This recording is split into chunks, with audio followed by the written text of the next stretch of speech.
If you hear me say, oh Jesus, you don't have to worry. Hell, it's so noisy here. Hi there, welcome back to Burbex, Brin's Urban Exploration. Right now, it's a rainy day here in Shanghai, China, and I'm locked in the apartment. One of the things I don't think people realise about China is how noisy it is, right? There's just constant noise all the time. This message has really been brought home to me recently during coronavirus because everybody's locked in their apartments and everybody seems to be making as much noise as possible in their own apartments. On this side, in that apartment next door, we have this woman who, when she sneezes, it sounds like a hurricane, literally. The sound that she makes is Achoo! And also, there's the guy next door, and he's always playing these online computer games, and he's always like,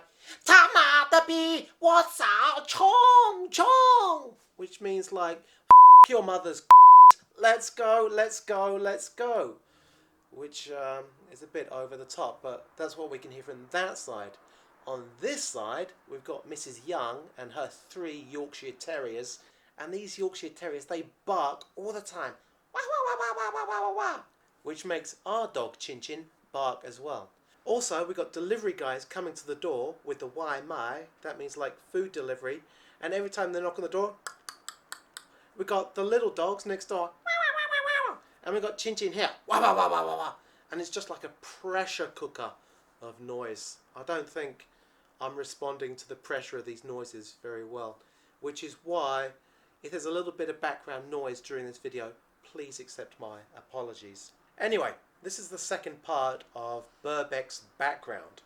You remember in the last episode we looked at Die Glocke, which was the Nazi bell, and the Nazi bell was this maybe UFO object which was built by the Nazis during the Second World War, and that was developed in Poland, and maybe I discovered the foundation for another Die Glocke base in the Czech Republic.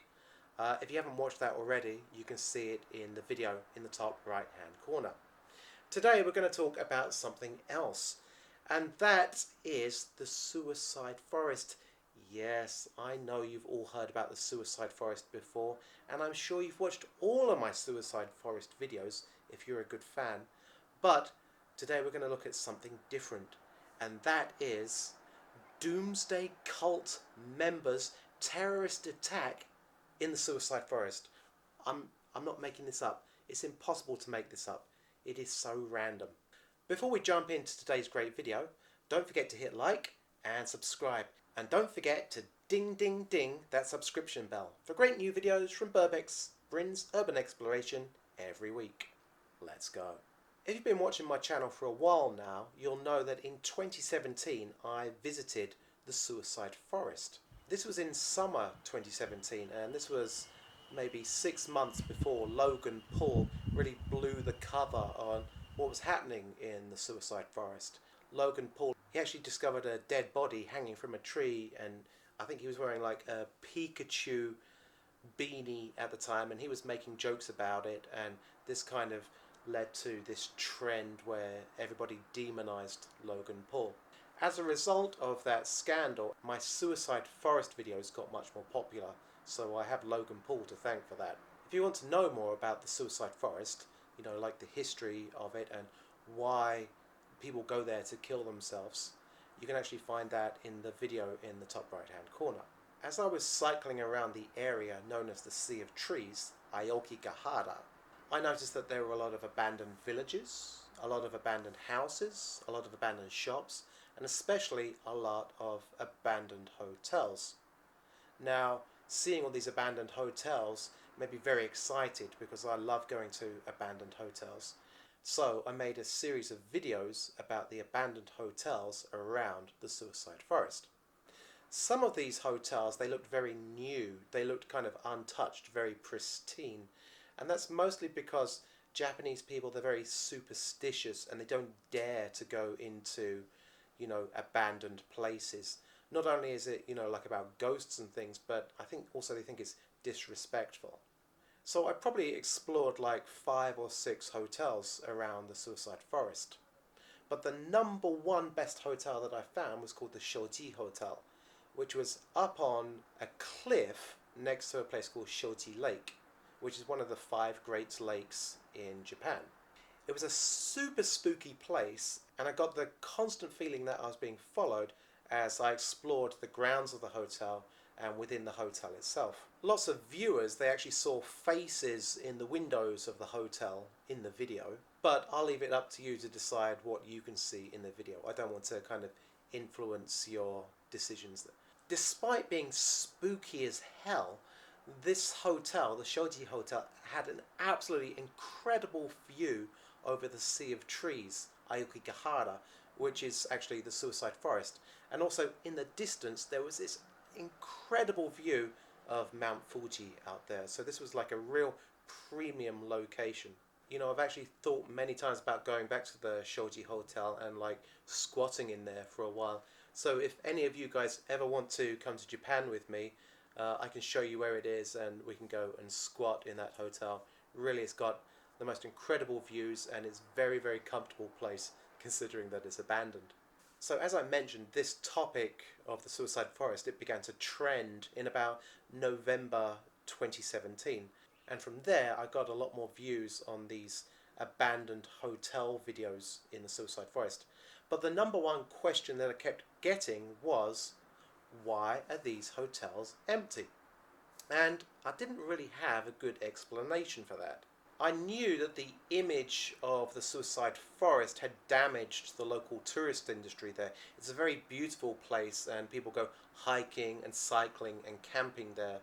But the image of the Suicide Forest had really hit the tourist industry hard around there.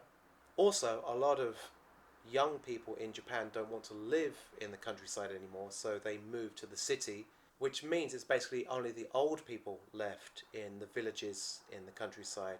And as those people die off, there's no replacement of people to live and work there. Also, in Japan, the inheritance tax is very high. That means that when your parents or maybe your grandparents die and they leave you the house, you actually have to pay quite a lot of tax to the Japanese government. And that's why a lot of young people just say, hey, forget it, and they leave these houses to rot. Those reasons seem to be pretty logical, but there's maybe another reason, and it's when you get to that area, even though it's very natural, it's very beautiful, there's this kind of ominous atmosphere that you get around that area, and that's something which is a little bit less tangible, I think. Anyway, it's been 3 years since I visited the Suicide Forest now. I think, you know, the furor or the interest about the Suicide Forest has kind of dissipated a little bit. Something interesting though was that recently I've been reading a book called Underground by Haruki Murakami, a very famous Japanese writer. He normally writes fiction, but this is actually an account of the terrorist attacks which happened in Tokyo in 1995. The book not only gives very detailed... Can you hear the dogs next door? This is what I have to put up with all the time. Bark, bark, bark, bark, bark. The book not only gives very detailed accounts of actually what happened during the Tokyo gas attacks in 1995. It gives the points of view of people who were victims, and also it gives points of view of the people who perpetrated the attack. The attacks were orchestrated by a doomsday cult called Aum Supreme. In Japanese, that's Aum Shinrikyo, led by their leader Shoko Asahara. On March 20th, 1995, 5 cult members released a deadly gas on the Tokyo subway, which actually killed 13 people, severely injured 50 people who later died, and also left about 1,000 people with problems with their vision. It almost blinded them. Reading the victims' accounts in Underground, you get the sense though that this was just the tip of the iceberg. The gas used in the attacks was called sarin, and that's actually a nerve agent which can affect the body very quickly. You only need one tiny droplet of sarin and they can completely shut down somebody's nervous system. If the gas doesn't kill you, actually it has a very dramatic impact on your vision. Basically, it shuts down your vision into almost like tunnel vision, so you see very, very little light. People who survived the attacks were left almost blind, and victims often suffer from auditory and visual hallucinations, which actually meant that a lot of the victims in the attack were left with severe psychological problems afterwards, as well as PTSD. The sarin gas attacks were the worst case of domestic terrorism ever experienced in Japan up to that point. Aum Shinrikyo's goal was not just to spread publicity for their cult, but they kind of saw it as a holy war against the established order in Japan. One of the incredible things about Aum Shinrikyo was how well funded they were. Members of the cult actually received military training in Russia, and actually they bought a military helicopter from the Russians as well. You remember around this time the USSR had recently collapsed, and it was quite easy for the cult to buy military supplies. Another interesting point is that although Aum Shinrikyo is considered a terrorist organization around the world now, in Russia there are still many members of the cult. Perhaps the most impressive feat of the cult, though, was actually their ability to create a factory which manufactured sarin gas. This was done at a secret facility at Aum Shinrikyo's headquarters, known as Satyam No. 7. At this base, sarin gas was manufactured. The attack was due to take place on March 21st, but actually the cult received a tip-off 3 days before the planned attack. The tip-off told them that the facility was going to be raided by the police, and so with that in mind, they launched an impromptu attack in Tokyo on March 20th, 1995. A few days later, the facilities were actually raided, and that's where they discovered the sarin gas factory. Now, you might be wondering what this has to do with the suicide forest, but this is where this story and my story they cross over. This is one of the interesting things about urbex, is that you often get kind of these crossover stories, these coincidences that happen, and kind of gives you a much richer experience. The factory where they were actually producing this sarin gas was in quite a remote location, and it was in a village called Kamishikake. You can't actually find this place on a map anymore, because after all the events happened and after all the cult members were arrested, they basically razed the place to the ground, and in order to get rid of the bad image of the place, they just erased the name of the village. As a result, the local economy basically crashed, and people wanted to leave the place as soon as they could. Now, I was just talking about the Shoti Hotel, the haunted location I found next to the suicide forest. Take a look at this map. This is where the hotel I explored was located. You can see that from this point here, I actually had a very good view of Mount Fuji and the suicide forest.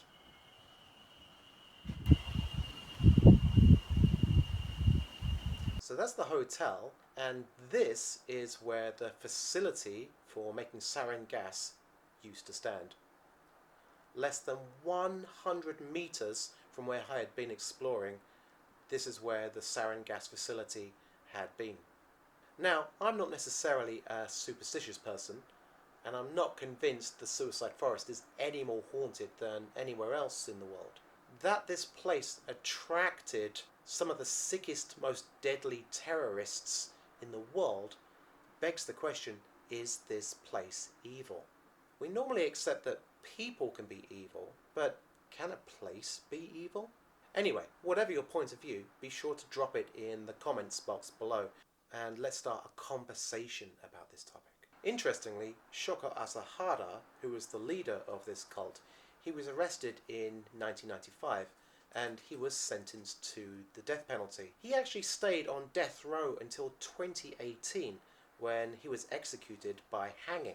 In Japan, the death sentence is very rarely used, and it's not until after the execution that the family and friends are notified. And I think this is actually to try to prevent people appealing the death sentence.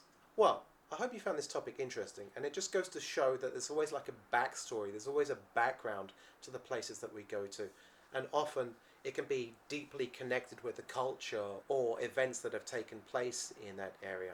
In the next video, we're going to take a look at the background of Hainan submarine base. Now, you remember that in one of my previous videos, I went to these tunnels which apparently led underneath the island in Hainan to a submarine base. And some people were quite cynical about how close I was to being close to a live submarine base. So in the next episode of Burbex Background, I'm going to show you exactly how close I was to that submarine base and how dangerous it was. If you like this video, don't forget to give it a big thumbs up. Don't forget to subscribe, and of course be sure to hit that subscription button with the bell for great new videos from Burbex, Brin's Urban Exploration, every week. Let's go.